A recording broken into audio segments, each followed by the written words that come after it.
As evidências apontam que o que mais funciona em prevenção não é necessariamente o que a família faz ou deixa de fazer. Isso é importante. Mas o que mais funciona, política pública em relação ao álcool e outras drogas. O aumento da disponibilidade, né, da droga é um dos fatores que permitem ou que facilitam, né, o início do uso da substância. Portanto, essa pergunta é onde falhei, né, o que aconteceu, né, eu acho que ela não é tão relevante neste momento da crise. O que a gente tem que pensar é daqui para frente, né? Então nós vamos fazer uma análise do funcionamento da família, de como foi que esse paciente começou a usar droga e o que o mantém no uso, né? E a partir daí traçar um plano.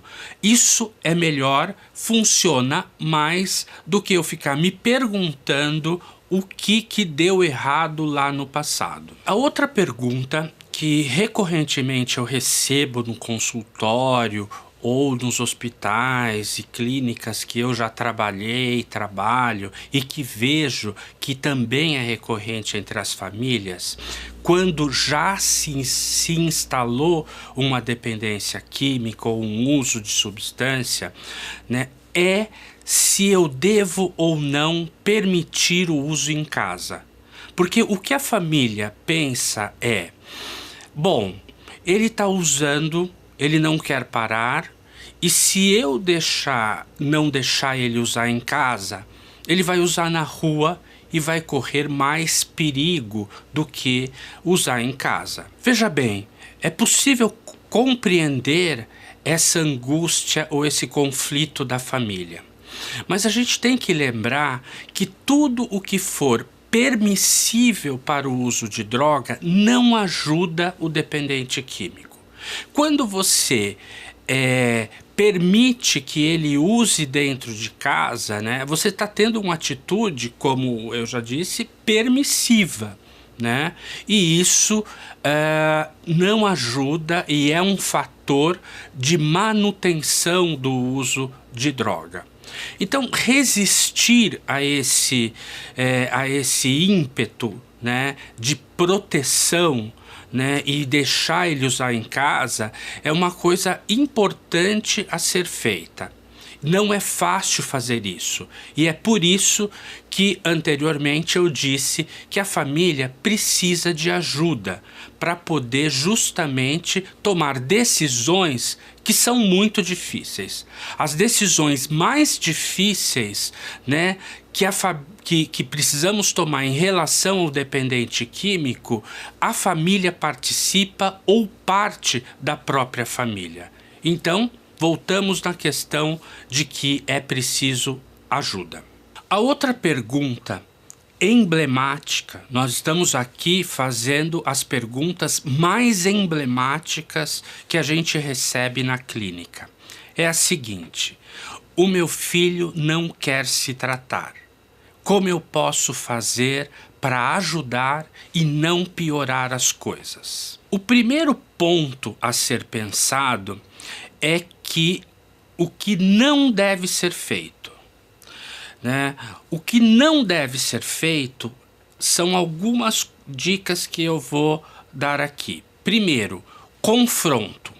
Confrontar a dependência química, confrontar o usuário de droga, aumenta a resistência. Isso as evidências mostram fartamente, né? Então, o confronto, ele só aumenta a resistência. Então, do tipo dizer: veja, você é um drogado, um usuário de droga, você não faz nada, você só fica em casa, você não está mais trabalhando, você parou de estudar. Esse tipo de pergunta, né, ou esse tipo de confronto gera resistência. Na hora que você faz isso, o principal ímpeto do paciente é se defender. É dizer assim, não, mas eu também não consigo, e etc. E vai virar uma discussão, né, em cima de uma resistência já instalada. E o que a gente deve fazer é evitar a resistência, né, o máximo possível. Portanto, o que fazer? Deve ter uma conversa franca, né, com limites, né, num momento adequado, né, mas não confrontativa, no sentido de eu estou preocupado, isso está me afetando, está afetando a nossa família, nós precisamos procurar ajuda, eu te amo, estou disposto a ir com você buscar ajuda, né? Eu gostaria que você refletisse sobre o que está acontecendo, qual é a sua reflexão sobre isso, o que você pensa sobre a sua situação atual. Esse tipo de início de conversa é muito melhor do que o confronto.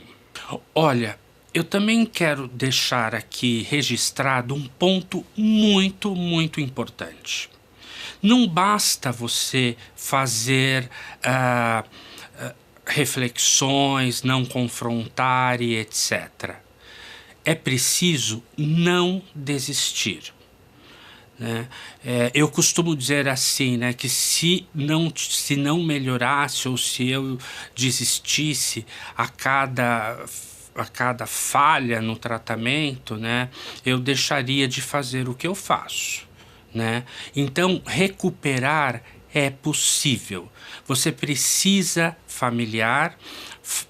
fazer uma resistência positiva e não desistir nunca. A gente tem pesquisas que mostram que, por exemplo, no tabagismo, as pessoas que conseguem parar de fumar tentaram 5 vezes antes. Então, não é na primeira tentativa. Pode ser na primeira, tanto melhor se for na primeira.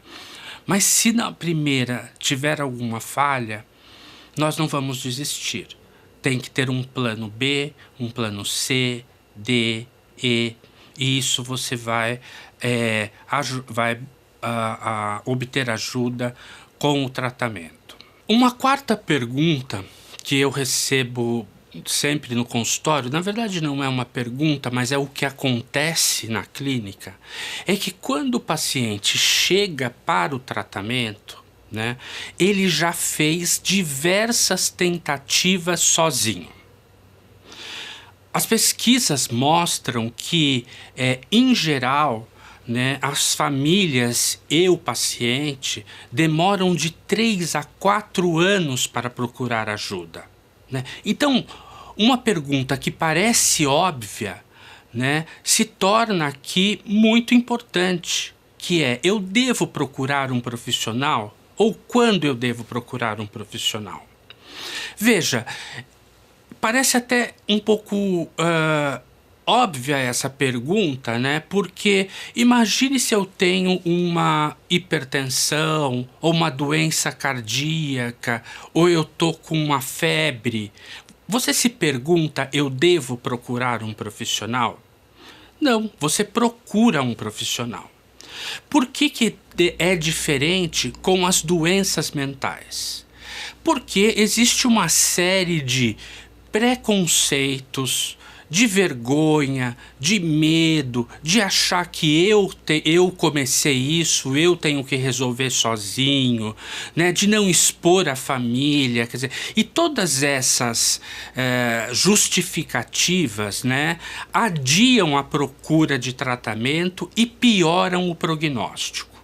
Qualquer doença, não só mental, qualquer doença, mesmo física, ela tem o seu prognóstico piorado se você demora a procurar ajuda. Um câncer de mama, uma pressão arterial, um diabetes. Se você demorar a procurar ajuda, o prognóstico é pior.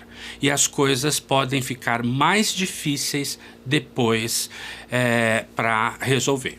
O quinto questionamento emblemático sobre esse assunto é o dano que a dependência química de um familiar pode causar em todo o núcleo familiar. Os danos são inúmeros, né? Eu poderia aqui citar vários deles, né? Mas eu vou focar em alguns que são mais frequentes e que eu mais vejo na clínica. O primeiro dano, né, que eu acho difícil até de tratar, eu vou dizer por quê, é uma crise de confiança. Porque mesmo depois que o usuário se tratou, deixou de usar droga, já está até reinserido, às vezes, no trabalho, na família fica aquela dúvida. Bom, recaída faz parte do processo, é possível recair a qualquer momento, né? Então ele chegou em casa mais tarde, será? Deixa eu olhar, deixa eu ver, ele está mais com o olho mais fechado, será que ele está cansado ou será que ele já usou?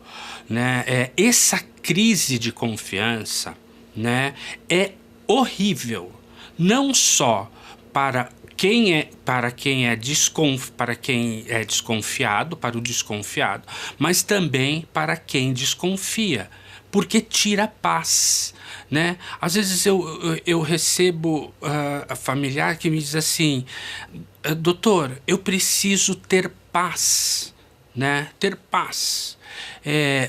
E o seu ente está bem, né? Tá indo bem, tá se recuperando, o tratamento tá indo tudo bem, ele já deixou de usar, mas a paz na família não se instalou ainda, né? Então, às vezes a gente precisa tratar disso, né? Para retomar a confiança mútua entre a família. Outro aspecto importante é a ansiedade que gera na família ter um familiar em recuperação ou em uso de droga. A família, algumas entram em desespero, né? Não é incomum, aliás, esta noite eu recebi uma ligação de uma mãe desesperada porque o filho recaiu e ela não sabia o que fazer. Né? E às vezes esse desespero paralisa e causa um sofrimento, né, desmedido e difícil até de quantificar, né? Porque para uma mãe ver o filho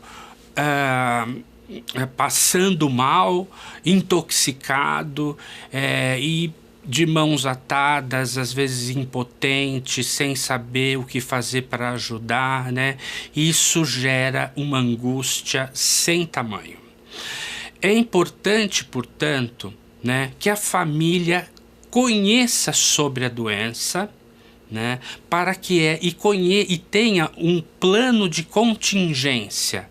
Então, eu costumo no tratamento discutir com as famílias um plano de contingência caso ocorra dele não voltar para casa, caso ocorra dele voltar intoxicado, caso ocorra de bater o carro,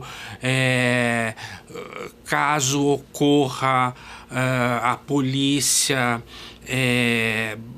abordar. Eu costumo na clínica fazer um plano de contingência para essas situações emergenciais, tais como bateu o carro, a polícia pegou, chegou em casa intoxicado ou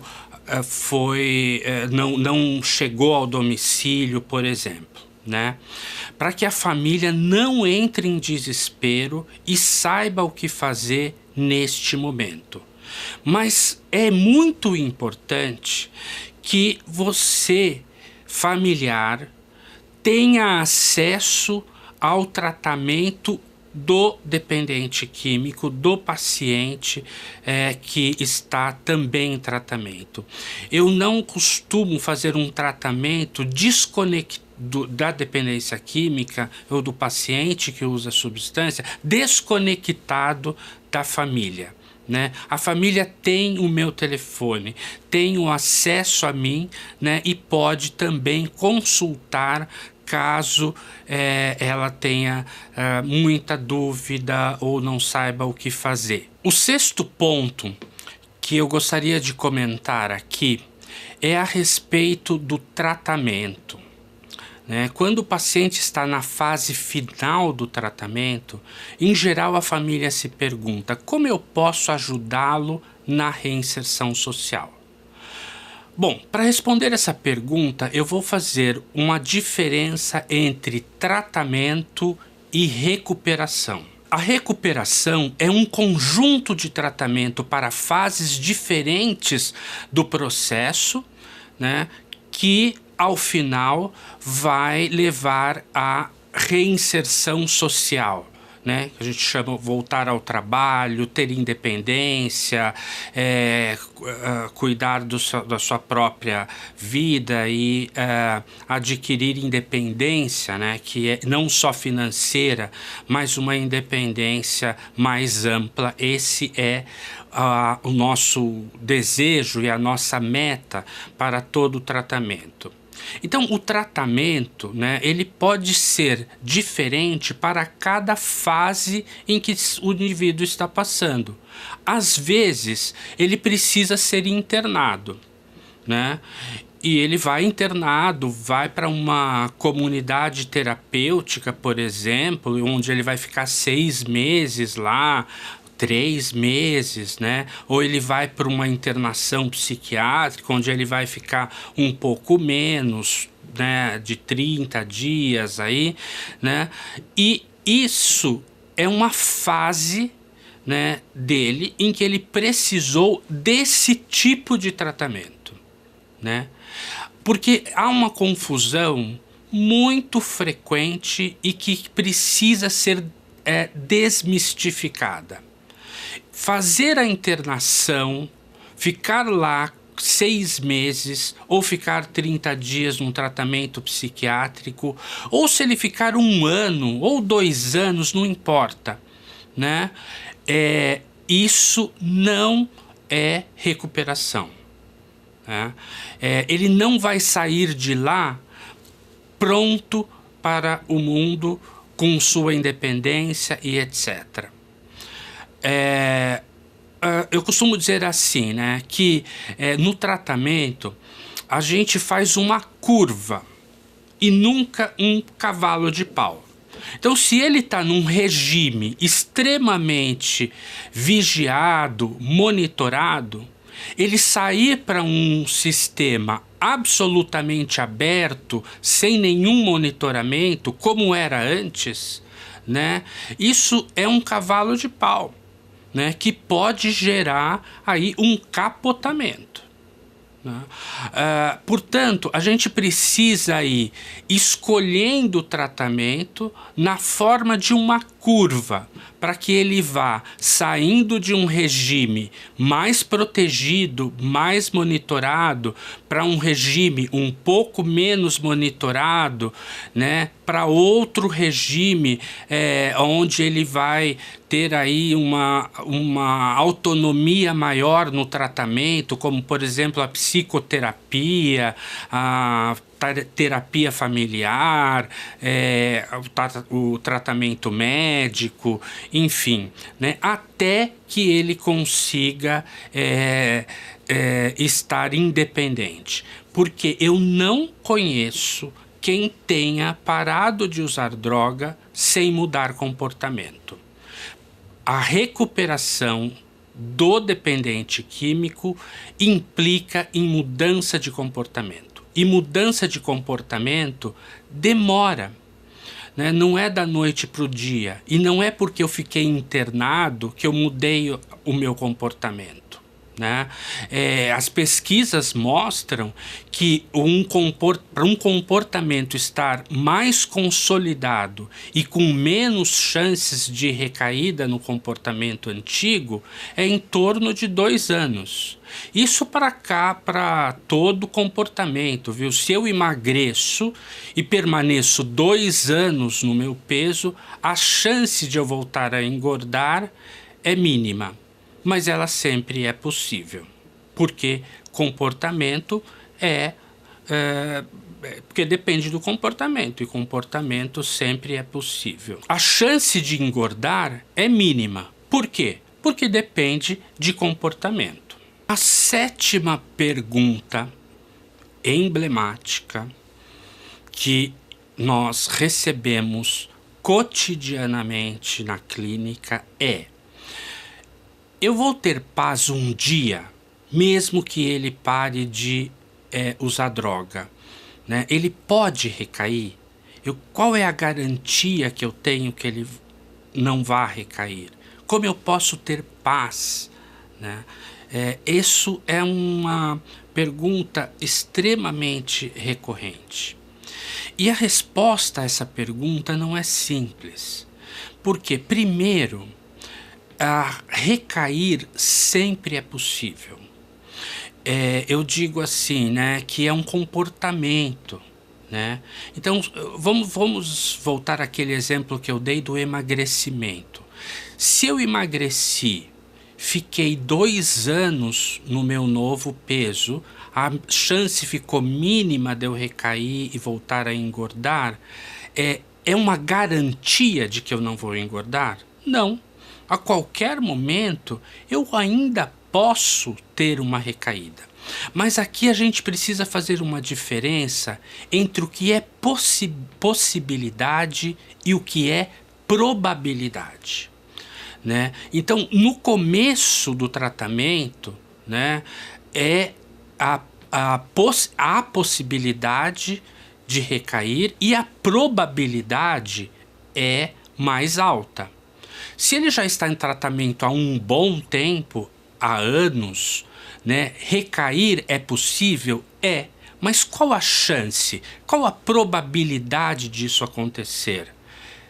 É mínima. Então, as famílias não devem confundir possibilidade com probabilidade, porque muitas das famílias entendem assim: se é possível recair, logo é altamente provável e eu não vou ter paz, né? E isso é um erro cognitivo, uma disfunção cognitiva, né? Porque não é verdade isso, né? Ele é possível recair, mas às vezes pode ser muito improvável, né? É possível cair um avião aqui enquanto eu estou gravando essa aula? É possível, passa avião aqui em cima e etc. Mas qual a probabilidade disso acontecer? Baseado nas evidências, quando um avião caiu nessa região que eu estou? Nunca. Então a probabilidade é extremamente pequena, né? Então é assim que você vai buscar a paz. E para finalizar, né, eu gostaria de reforçar aqui alguns pontos, né? É claro que aqui nós pegamos as perguntas que são mais conflituosas, emblemáticas, como eu disse, né? Mas existem diversos outros problemas, né, que acontecem na família, que não são esses que eu tratei aqui, né? A gente, para tratar de todos, precisaria ficar um dia inteiro aqui conversando sobre isso, né? Então, o recado final que eu gostaria de deixar são 2. Primeiro, a família precisa estar bem para ajudar o seu ente querido, né? A família e o familiar em si precisa procurar ajuda para si antes de ajudar o outro. Sabe aquela orientação no avião que primeiro você põe a máscara em si, depois você põe a máscara em quem está precisando? É o mesmo princípio. Primeiro você precisa se ajudar, né, estar bem, e aí sim você precisa ajudar e participar do tratamento do seu ente querido, do seu filho, enfim. A família precisa estar incluída no tratamento. O segundo ponto que eu gostaria de reforçar é que recuperar é possível, né? Pode não ser no primeiro tratamento, nem no segundo, mas é um tratamento atrás do outro, e não desistir é muito importante. Eu entendo que às vezes cansa, né? Eu já tentei um monte de coisas e ele recaiu de novo, ficou bem 1 ano e depois recaiu, voltou tudo atrás, voltou a estaca zero. Não voltou a estaca zero, né? Um tratamento que você vai fazer depois de outro, né? Você já traz uma bagagem anterior. Pode ser mais fácil do que antes. Então, não desista, né? Nós, profissionais, vamos ajudar a isso, a você não desistir, porque também nós não desistimos, né? Então, espero ter aí contribuído para trazer algum conhecimento e algumas dicas sobre como a família deve lidar com um dependente químico. Então, eu me despeço aqui, agradecendo imensamente a todos que estão nos assistindo. Muito obrigado mesmo.